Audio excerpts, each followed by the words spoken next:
5장 1절부터 낭독합니다. 대지상마다 사람 가운데서 취한 자이므로 하나님께 속한 일에 사람을 위하여 예물과 속죄하는 제사를 드리게 하나니, 저가 무식하고 미혹한 자를 능히 용납할 수 있는 것은 자기도 연약에 쌓여 있음이니라. 이러므로 백성을 위하여 속죄제를 드림과 같이 또한 자기를 위하여 드리는 것이 마땅하니라. 이 존귀는 아무나 스스로 취하지 못하고 오직 아론과 같이 하나님의 부르심을 입은 자라야 할 것이니라. 또한 이와 같이 그리스도께서 대지상 되심도 스스로 영광을 취하심이 아니요 오직 말씀하신 자가 저들어 이르시되 너는 내 아들이니 내가 오늘날 너를 낳았다 하셨고, 또한 이와 같이 다른데 말씀하시되 네가 영원히 멜기세덱의 반차를 좇는 제사장이라 하셨으니, 그는 육체에 계실 때에 자기를 죽음에서 능히 구원하실 이에게 심한 통곡과 눈물로 간구와 소원을 올렸고 그의 경외하심을 인하여 들으심을 얻었느니라. 그가 아들이시라도 받으신 고난으로 순종함을 배워서 온전하게 되었은즉 자기를 순종하는 모든 자에게 영원한 구원의 근원이 되시고 하나님께 멜기세덱의 반차를 좇은 대지상이라 칭하심을 받았느니라. 우리 구원의 주께서 저 영원한 안식에, 저 영원한 목표에 이르도록 하나님의 집인 우리를 인도하십니다. 그 길에 하나님의 집을 허물 만한 배도의 위험이 도사립니다. 배도는 죄 중에 죄입니다.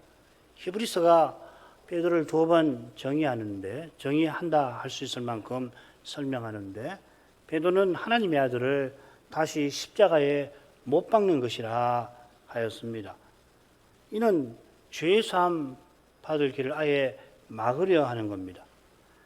바리새인이 결국 천국문을 닫고 교인 하나를 얻어서 배나 지옥 자식 되게 했던 것과 비슷합니다. 이런 위험이 주님께서 죄와 상관없이 두 번째 오시기 직전에 가장 심해진다 하셨습니다. 주님도 다시 오실 때에 세상에서 믿음을 보겠느냐 하셨습니다.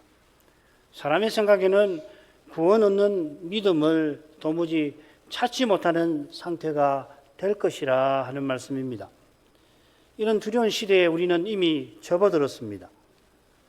그러나 우리 주님께서 죄와 상관없이 오시기 위해서 이 두려운 죄와 상관하십니다. 사람에게서 나올 수 없는 그런 믿음을 연약한 인생들에게 선물로 주셔서 친히 배도의 세력과 싸우십니다. 이 믿음을 얻는 길이 바로 우리가 대지상을 통하여 담대히 은혜의 보좌의 앞에 나아가는 데서 그 길이 열립니다. 보좌에 앉으신 하나님께서 이 시대의 거룩한 교회답게 존재하게 하는 이 은혜를 주십니다. 이 은혜를 얻는 방도가 바로 믿음입니다. 이 믿음을 불러일으키고 견고하게 하는 수단이 단연 하나님의 살아있는 말씀입니다. 은혜의 수단이 그 말이죠, 그렇죠?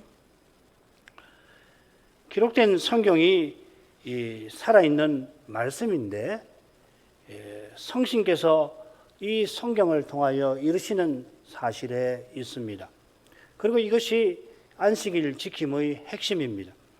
안식일에 우리가 대제사장을 통하여 하나님께 나아가는데, 하나님께서 대제사장의 말씀 사역을 통하여, 히브리서 2장 12절이 그 말씀 아닙니까? 우리에게 하나님의 은혜와 은혜의 영광을 비추십니다. 그 은혜가 대제사장께서 우리를 체휼하시는 증거이고 하늘아버지께서 긍휼히 여기시는 그것입니다.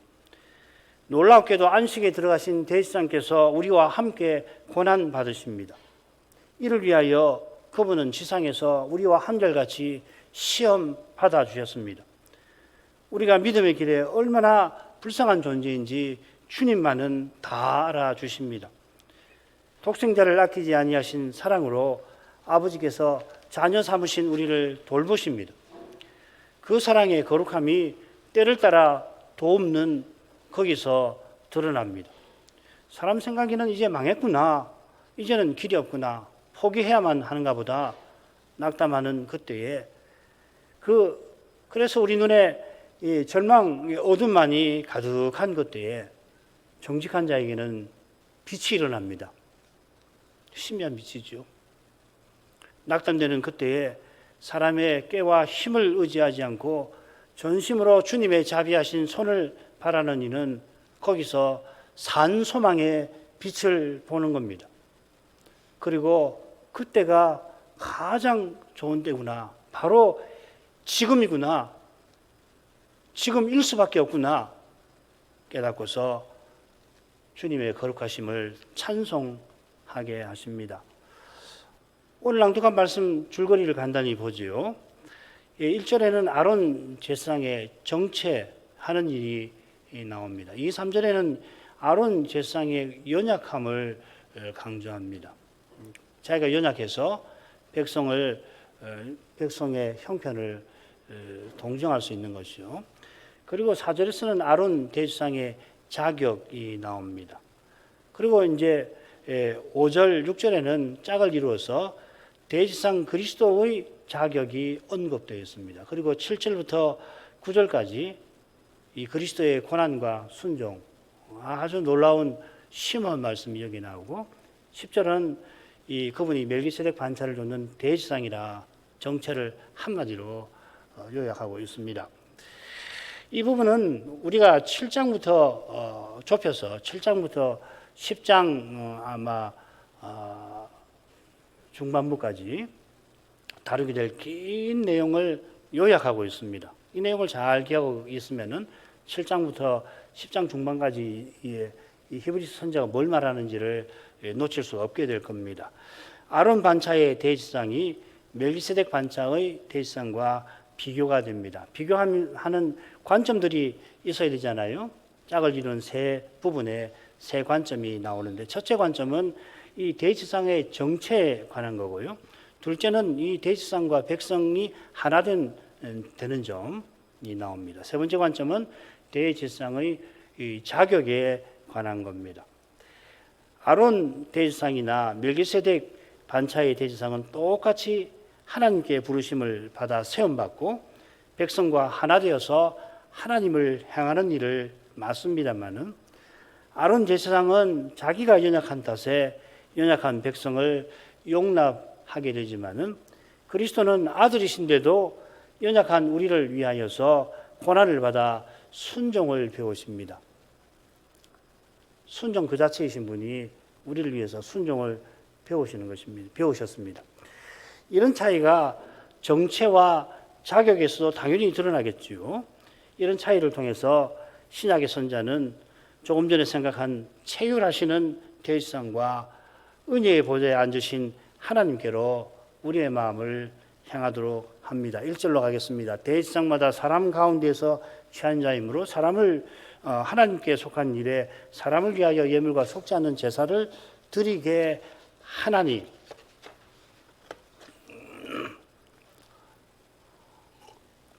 여기 이 단락이 역시 이유인즉슨하고 시작합니다. 우리가 대제사장을 통해서 은혜의 보좌 앞에 나아가서 긍휼하심을 얻자 바로 앞에 사단 끝에 권면하였는데, 그 권면한 근거와 이유를 이 5장 1절부터 10절에서 제시하려고 하는 겁니다. 대제사장마다 하고서 선자는 대제사장이 누구며 어떤 일을 맡는지를 1절에서 요약합니다. 첫째로 대제사장은 사람 가운데서 취한 자입니다. 4절에 하나님의 부르심이 나오니까 하나님께서 사람 가운데서 대제사장을 취하시겠죠. 이것은 대제사장이 사람을 위하는 직분인 것과도 붙어 있습니다. 그 직무가 하나님께 속한 일이라는 표현에 요약되어 있습니다. 2장 17절에서 제가 이 표현의 뜻을 설명해 드린 줄 압니다. 하나님을 향하는 일에, 우리 인생이 하나님을 향하는 그 일을 맡은 직분이 바로 대제사장입니다. 대제사장이 하나님을 향하는 일을 위하여서 예물과 속지 않은 제사를 드립니다. 이 예물이라는 말 자체가 하나님을 향하는 가까이함, 하나님을 가까이함이라는 뜻이 담겨 있습니다.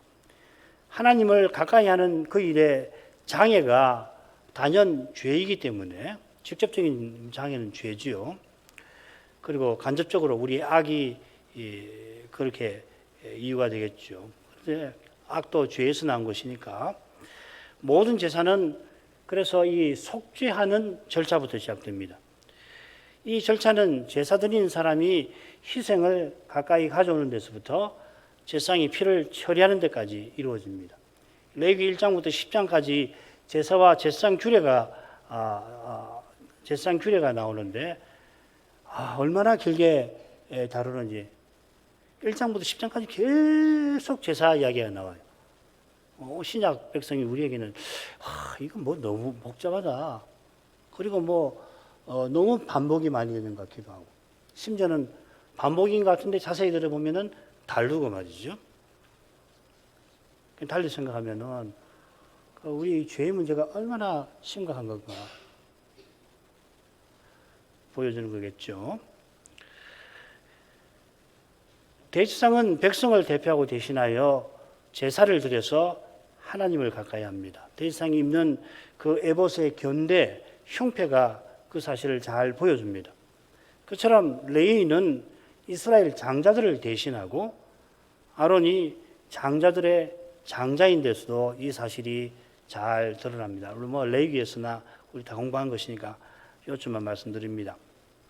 백성을 대표하고 대신해야 하므로 대제사장은 반드시 사람이어야 합니다. 이를 위하여 대제사장은 하나님께 세움 받습니다. 이 중요한 표현이 한글 개역에서는 빠졌다고는 보기는 어려울 것 같아요. 하나님, 여기 들이게 하나님이라고 번역된 말이 여기 이렇게 번역해 놓은 것 같아요. 이게 세움 받는다 하는 말입니다.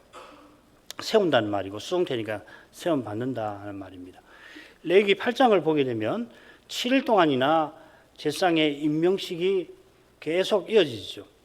모세가 매일 3가지 제사를 드렸는데 그 절차를 보면 통상적인 제사와 조금 다릅니다. 제사장은 번제단과 더불어 피와 관유를 통하여 성별됩니다. 이런 성별 절차가 여럿입니다. 특히 화목제의 피로 제사장의 오른 깃불과 오른손 엄지가락, 오른발 엄지가락에 그 피를 바릅니다. 아론이 특별한 요제를 드리게 하십니다. 이 모든 절차들 복잡하고 정말 꼼꼼하게 보지 않으면 그게 그거 같은데 그 모든 절차는 일제히 아론 제사장들어 오실 메시아를 전심으로 바라보게 하는 그런 규정들입니다. 그래야만 그들이 오실 메시아의 그림자다웠게 그 맡은 바 소임, 그 막중한 소임을 이루는 겁니다. 그처럼 하나님께서 그들을 친히 세우셨습니다. 자격이 없는 그들을 옛 언약에서 실로 중요한 직분에 세우셨습니다. 이 점에서 그리스도는 다르지요. 2절 3절로 가겠습니다. 저가 무식하고 미혹한 자를 능히 용납할 수 있는 것은 자기도 연약에 쌓여 있습니다. 이러므로 백성을 위하여 속죄제를 드림과 같이 또한 자기를 위하여 드리는 것이 마땅하니라. 아론 대제사장은 이 무식하고 미혹한 자들을 능히 용납합니다. 신약의 선자는 용납한다 하는 것을 강조합니다. 이 용납한다는 말이 헬라 말로는 체휼과 비슷하지만 다른 낱말입니다. 특별히 이 용납한다는 말은 감정을 조절한다는 뜻이 있어요. 어떤 감정이냐면 분노와 슬픔이 일어날 때 자제하는 걸 가리킵니다. 이 점이 나답과 아비후가 죽은 후에 여호와께서 아론과 남은 두 아들들어 슬픔에 휩싸여 직무를 중단하지 않게 하신 것과 붙어 있을 겁니다. 그처럼 제사장이 백성의 연약과 실수를 보고 과도하게 분노하지 않아야 모세가 사실 마지막에 분노하게 되잖아요. 그렇게 온유했던 모세가 백성들 때문에 분노해서 가나안에 못 들어가게 되는데 분노하지 않아야지 백성을 위한 제사를 잘 감당할 겁니다. 무식하고 미혹한 자들이라고 번역이 되어 있는데, 특별히 무식한 자라고 번역된 말은 속죄제나 속군제를 드려야 하는 사람으로 보입니다. 이 속죄제나 속군제는 그릇 모르고 알지 못해서 이 무식이라고 번역을 했는데, 조금 우리의 의감하고는 좀 다르죠. 몰라서 이 말이거든요. 모르고 계명을 어기거나 모르고 성물을 접촉한 사람입니다. 이런 경우에 속죄제와 속건제를 드려서 바르게 하나님께 나아가게 갈 수 있는 상태로 회복이 됩니다. 세상은 자기도 연약에 쌓여 있기 때문에 그런 처지를 이해할 수가 있습니다. 물론 이런 심정은 그가 제사 드리면서 죄가 생각나서, 자기 죄가 생각나서 오실 메시아를 바라보는 데에서 그런 심정이 생기는 거예요. 그렇게 안 하면은 자기도 사실 똑같이 연약한데도 백성과 근본적으로 나는 다르지 하고 자기를 높이기 쉽습니다. 그게 미리암과 아론이 모세를 비방한 원인일 거고, 그처럼 고라 일당이 반역한 이유일 겁니다. 고라가 자신이 아론보다 못하지 않다, 실은 아론보다 내가 낫다고 여긴 탓에 실로 무도한 죄를 범한 겁니다. 고라와 작당한 레위인 250인도 자기네가 아론은 물론이고 일반 백성과 달라서 레위 직분에 세움 받은 게 아니라는 거, 별 볼 일 없는 백성하고 똑같은데 레위 직분에 세웠다는 것을 망각을 한 탓에 결국은 영광구름에서 나온 불에 삼켜졌던 거 아닙니까? 아론 제사장이 능히 용납할 수 있는 비결이 자기가 연약한 사실 그 자체에 있는 것이 아니라 자기도 연약한 것을 깨닫는 데에 있는 것입니다. 오늘날 우리도 마찬가지죠, 그죠?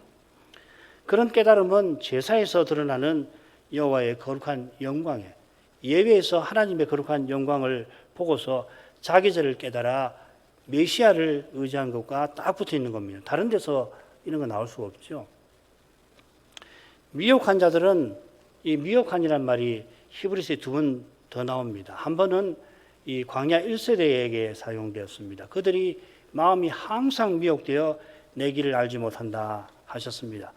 또 한 번은 믿음의 용사들이 믿음 때문에 광야에서 유리한 데 있어 길을 잃었다 이 말이죠. 길을 잃고 왔다 두루 다니는 두 경우 중에 첫째 경우에 해당되겠지요.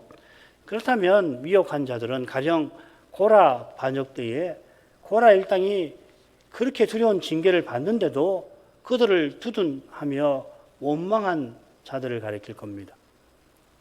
그때 모세와 아론은 그들에게 분노하지 않고 오히려 회막을 바라보았죠. 여호와를 향하여 기도한 것인데 회막을 보니까 영광구름이 회막을 덮고 있습니다.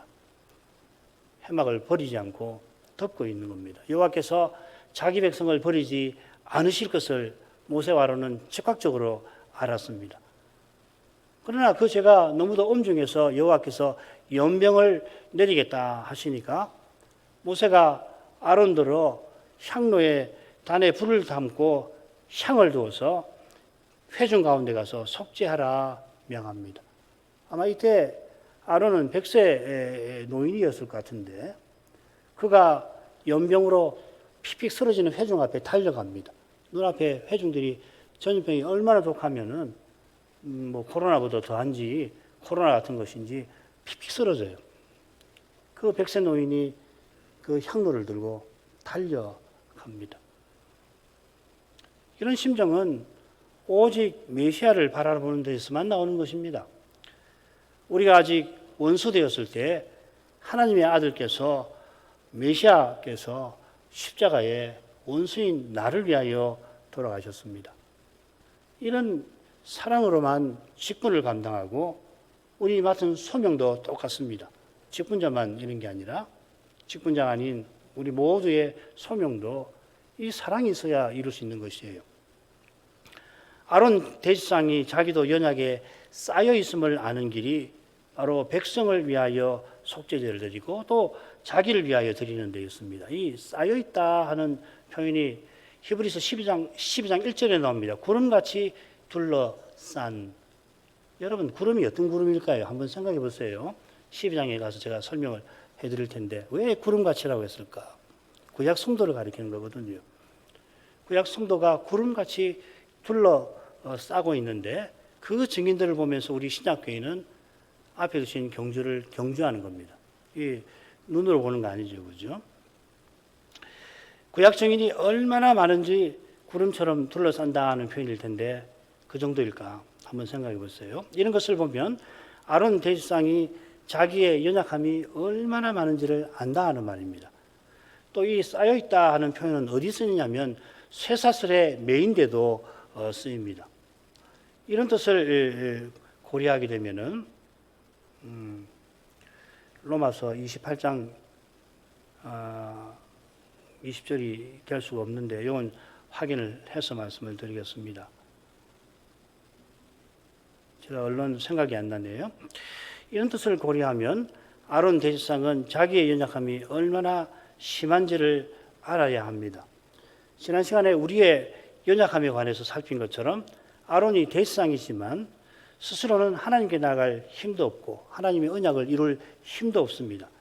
그러나 이것을 철저히 깨닫는 사람에게 직분과 소명을 이룰 길이 열리는 겁니다. 이걸 못 깨달으면 길이 보이질 않아요. 자기 길로 가는 거죠. 사람의 깨와 힘으로 행하는 수밖에 없죠. 아론 대지상은 자기를 위하여도 속죄제를 드려야 합니다. 대속죄일에 대지상은 먼저 자기와 자기 가문을 위해서 수송아지로 속죄제를 드립니다. 그처럼 그가 대지상으로 세움받는 날에 또 대지상으로서 봉사하던 제8일에도 자기와 권속을 위하여 속죄제를 드렸습니다. 그러나 멜기세덱 반차의 대지상은 그리하실 필요가 없습니다. 죄가 없으신 까닭입니다. 사절로 갑니다. 이 종기는 아무나 스스로 취하지 못하고 오직 아론과 같이 하나님의 부르심을 입은 자라야 할 것이니라. 히브리서의 선자는 대지상 직분을 이 존귀라 부르면서 아무도 스스로 이 존귀를 취하지 못한다 강조를 하고 있습니다. 이 취하지 못한다 했는데 1절에서 사람 가운데에서 하나님께서 대지상을 취하신다 말씀하신 것을 가리키는 거죠. 그죠? 그 대조가 되는 거죠. 하나님이 원하시는 사람을 취하여서 친히 대지상에 세우십니다. 바로 여기에 대지상의 존귀가 있습니다. 이 존귀라는 말이 히브리서에 어디 나오냐면은 십자가 지신 주님께 사용되었습니다. 십자가 지신 주님께서 영광과 존귀로 관 쓰셨다. 관으로 씌우셨다. 이렇게 되어 있죠. 또 모세보다 뛰어나신 주님이 지니고 계신 것으로 하나님께서 가지고 계신 이 속성으로서 존귀이죠. 그죠? 존귀하신 하나님이 대지상에게 존귀를 주시는 것입니다. 이는 그가 지성소까지 나아가서 존귀하신 하나님을 가까이 할 수 있는 것을 가리키는 표현입니다. 아론이 이런 존귀를 스스로 취한 게 아닙니다. 시내산 아래에서 금송아지를 만들어서 섬기게 만든 아론이니까 누구보다 이 존귀를 받지 못할 사람이겠죠. 그래서 오직 아론과 같이 아론을 그런 점에서 강조하는 겁니다. 그런 그를 하나님께서 불러서 대지상 직분에 세우셨습니다. 이 표현은 하나님이 아브라함을 가나안으로 부르신 것과 비슷한 면이 있습니다. 가나안은 그가 장래받을 기업입니다. 가나안으로 부르셨다는 것은 저 하늘로 부르신 것과 붙어 있는 거죠. 딱 붙어 있는 거죠. 아브라함은 그래서 가나안을 차지하려고 애쓰지 않고 하늘 본향에 이르려고 힘썼습니다. 그게 아브라함의 소명입니다. 하늘 본향에 나가는 거. 우리도 마찬가지인데. 이 소명을 이루도록 아브라함은 그리스도처럼 말하자면 삼중직을 받았습니다. 그는 부족에게 선지자이면서 또 제사장이면서 왕이었습니다. 비슷하게 아론이 부름받아서 대지상에 세움받은 것은 아브라함이 바라보던 하늘에 이르기 위함이었습니다. 우리의 직분과 소명도 저 안식에 이르라고 주신 방편들입니다. 바울 서신에 따르면 직분과 소명은 그리스도를 드러내는 방편인데 그리스도가 영광의 소망이시니까 역시 직분과 소명도 다시 오시는 그리스도를 향하는 겁니다. 항상 다시 오시는 주님과 견주지 않으면은 그 주님을 보면서 직분을 생각하지 않으면 풀 길이 없어요. 소명을 알고 받들고 나갈 수가 없습니다. 이게 고린도전서 7장의 주제이기도 해요. 돌아가셔서 고린도전서 7장 한번 읽어보십시오. 바울이 딱 그 점에서 7장 한가운데서 이 소명을 이야기를 하고, 그리고 마지막 단락에서 다시 오시는 주님이라고 하는 관점에서 소명을 다루고 있잖아요. 인생에 일어나는 모든 문제, 우리가 소명을 말한다는 거, 우리 삶 전체를 말하는 건데, 일어나는 모든 문제를 풀 수 있는 길은 궁극적으로 주님의 재림에 있는 겁니다. 그런데 재림하시는 주님이 믿음으로 이미 우리에게 영광의 소망으로 계시니까 우리는 좀 특이한 상태에 있는 거죠. 그렇죠? 다시 오실 그날까지 마냥 기다리는 게 아니라 이미 믿음으로 해답을 얻는 것이기도 하는 거죠. 자, 그 다음으로 가죠. 또한 이와 같이 그리스도께서 대제사장 되심도 스스로 영광을 취하심이 아니요 오직 말씀하시니까 저더러 이르시되 너는 내 아들이니 내가 오늘날 너를 낳았다 하셨고, 또한 이와 같이 다른 데 말씀하시되 내가 영원히 멜기세덱의 반차를 좇는 제사장이라 하셨으니, 또한 이와 같이, 이는 4절에 오직 아론과 같이와 연결됩니다.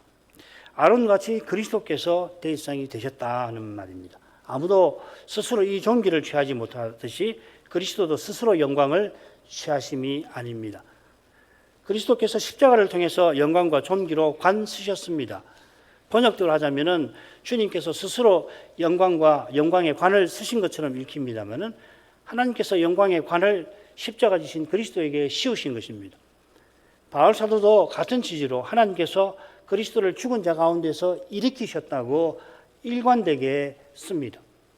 그리스도는 하나님으로서 목숨을 다시 얻을 권세를 갖고 계십니다. 버릴 권세도 있고 다시 얻을 권세도 갖고 계십니다만은 사람으로서는 아버지께 살리심을 받으신 겁니다. 아버지께서 그리스도에게 주신 부활의 몸은 단연 영광의 몸입니다. 그처럼 그리스도께서 스스로 영광을 취하여 대제사장 되신 게 아닙니다. 오직 말씀하시니가 그리스도에게 영광을 주어 대제사장 삼으셨습니다. 이렇게 새겨야 정확합니다. 말씀하시니, 이 표현이 히브리서 맨 처음에 나왔죠. 옛적에 말씀하신 하나님께서 이 모든 날 마지막에 말씀하셨습니다. 그때 생각한 대로 말씀하신 이는 언약 맺으시는 하나님을 뜻합니다. 하나님이 옛적에 시내산에서 우리 조상들과 언약을 맺으면서 아론을 대제사장에 세우셨습니다. 그 하나님이 이 모든 날 마지막에 우리와 언약 맺으시면서 그리스도를 새 언약의 중보자로 세우셨습니다. 이 표현이 히브리서에 3번 나옵니다. 히브리서에만 이 표현이 정확하게 나오죠. 우리가 이 주제를 7장 이하에서 자세히 살필 겁니다. 아론은 옛 언약의 중보자입니다. 모세도 그렇죠. 모세가 아론보다 사실 더 그렇습니다. 그처럼 옛 언약에는 중보자가 여럿입니다. 반면에 새 언약의 중보는 오직 그리스도입니다. 이 사실이 말씀하신 하나님께서 하신 그 말씀에 나옵니다. 하나님께서 그리스도에게 너는 내 아들이니 내가 오늘날 너를 낳았다 하셨습니다. 이 말씀이 첫째 대목 처음에 나왔죠. 1장 5절에 인용이 되었죠. 그죠? 이 말씀을 천사 중 아무에게도 하지 아니하시고 만물의 후사로 세운 그리스도에게 하셨습니다. 시편 2장 7절의 말씀입니다. 이 시편 2편은 1편과 더불어서 시편 전체의 머리말과 같습니다. 1편에 잘 아시죠? 악인들과 대조되는 한 분 의인이 등장을 하는데, 이 의인이 시편 2편에서는 메시아, 다윗의 자손으로 오시는 메시아로 소개가 되죠. 이 메시아는 다윗의 위에 올라서 영원한 나라를 다스리는 왕이십니다. 지금 메시아, 곧 그리스도는 그리스도께서 대제사장 되심을 교훈하면서 그분이 왕위에 오르실 예언을 언급하고 있습니다. 신비한 긴장이 일어납니다. 우리는 정답을 다 알고 있는 터라 긴장은 그냥 당연한 거 아니냐 느낍니다만은 당시 구약에 정통한 사람들에게는 정말 신비한 일이었습니다. 주님 시대에 쿰난 동굴에 살던 사람들, 그 SNF라고 하는데 성경에 나오지 않습니다. 그분들은 메시아가 둘이 온다고 생각했죠. 우리가 볼 때는 뭔 소리냐 하지만은 정말 이 사람들이 구약을 얼마나 철저히 살피는가를 반증하는 겁니다. 한 메시아는 대지상으로 오고 다른 메시아는 왕으로 온다는 겁니다. 구약을 보니까 둘이 보이는 거예요. 그런데 다윗의 후손으로 오시는 메시아는 실은 영원한 아들이십니다.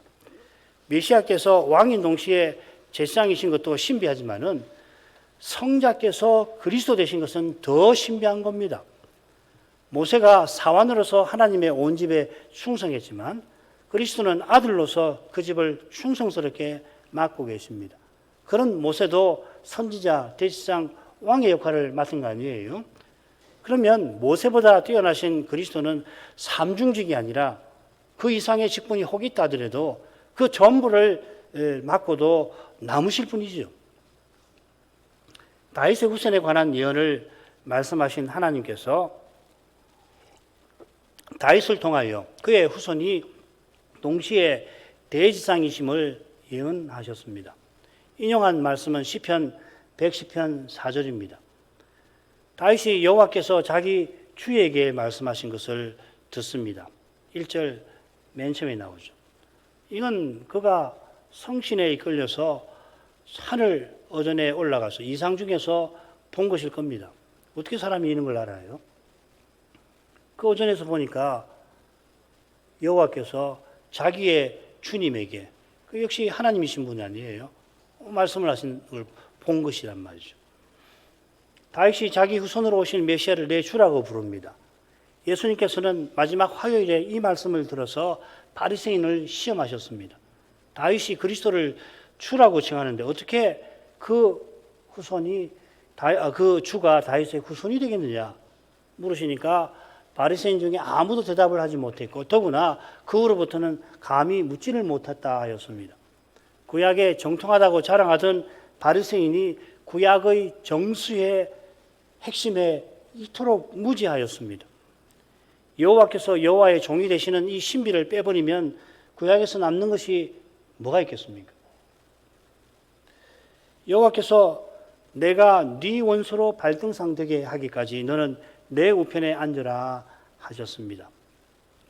이 말씀 역시도 히브리서 첫째 대목에 나오는데 앞서 인용된 말씀과 짝을 이룹니다.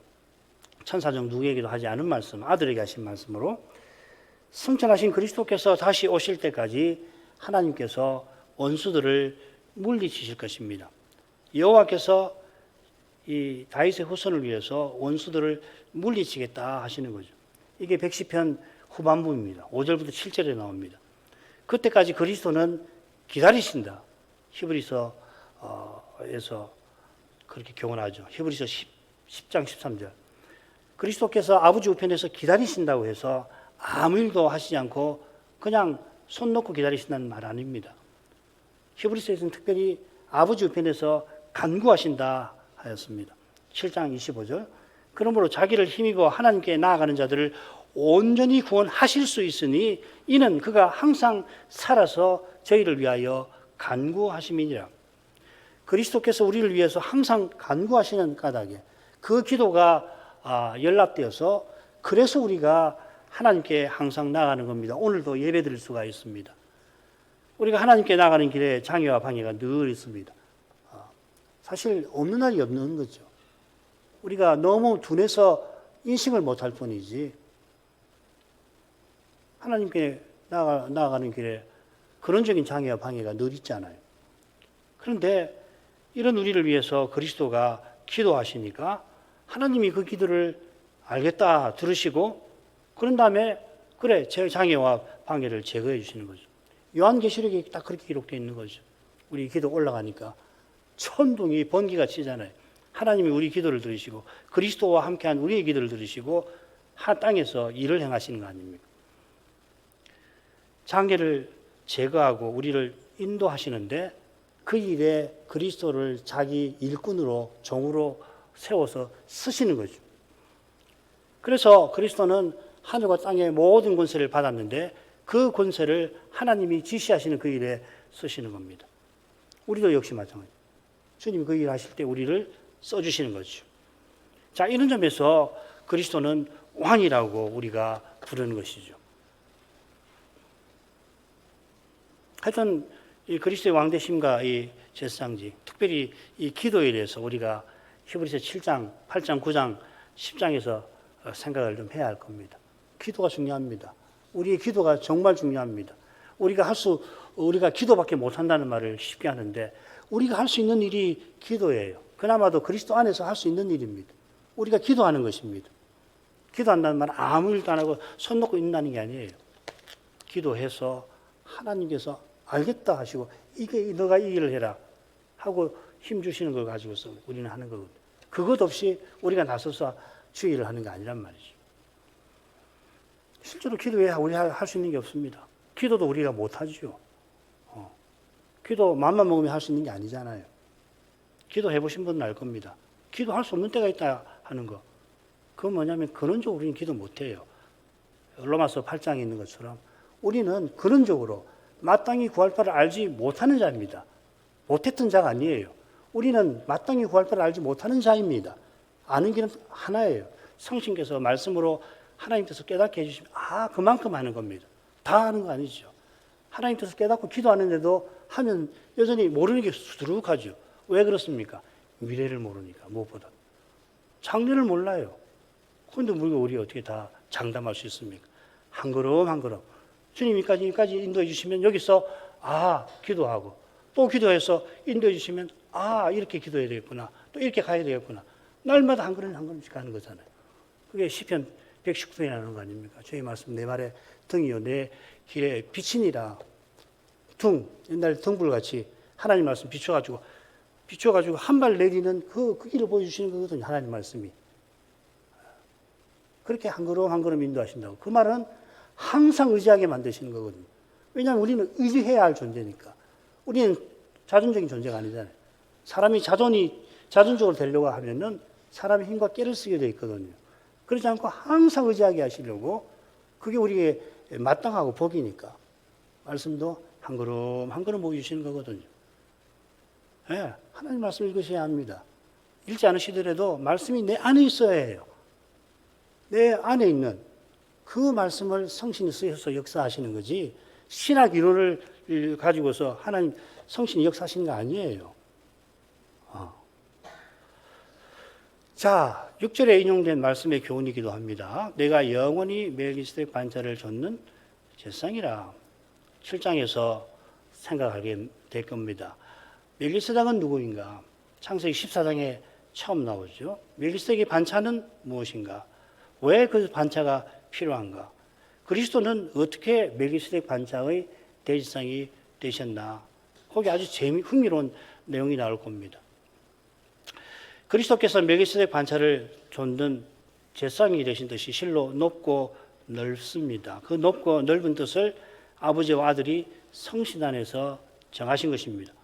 그 뜻을 따라 아들이 왕이며 제사장이 되셨습니다. 이런 일이 이 세상에서는 왕이면서 제사장이 되었으니 영광스럽고 언약의 나라에서도 사람이 볼 때는 영광스럽습니다. 대제사장이 영광스러운 옷을 입지 않아요. 그러나 하나님께는 그런 직분 자체가 영광스러울 리가 없습니다. 하나님이 대제사장 옷을 입은 게 뭐가 영광이 되겠습니까? 그런데 바로 여기서 우리 하나님의 거룩한 영광이 드러납니다. 하나님이 죄인을 구원하려고 영원히 멜기세덱 반차의 대제사장이 되셨습니다. 영원히. 성자께서 그리스도로 계십니다. 재림하신 후에 일을 다 마치셨으니까 인성을 버리고 하나님으로 돌아가시는 게 아닙니다. 그처럼 성신도 우리 안에 영원히 계십니다. 요한복음 14장에 딱 한 구절 나오죠. 우리가 영원히 그리스도의 몸과 지체로 살도록 그리스도처럼 하나님의 아들들로 살도록 하려고 성자와 성신께서 그렇게 하십니다. 이런 데서 우리가 삼위의 관계와 사귐이 어떠한가를 미미하게나마 헤아리는 겁니다. 삼위께서 그렇게 계시는구나. 그렇게 사귐을 나누시는구나. 헤아리게 하신 만큼 우리가 삼위께로 향합니다. 이렇게까지 우리를 위하시는 하나님을 바라보며 즐거워하는 것입니다. 기도하겠습니다. 자비하신 아버지, 성자께서 멜기세덱 반차의 대제사장이 되게 하신 그 일을 오늘 살폈습니다. 아론 대제사장과 달리 그리스도께서 또한 왕이 되십니다.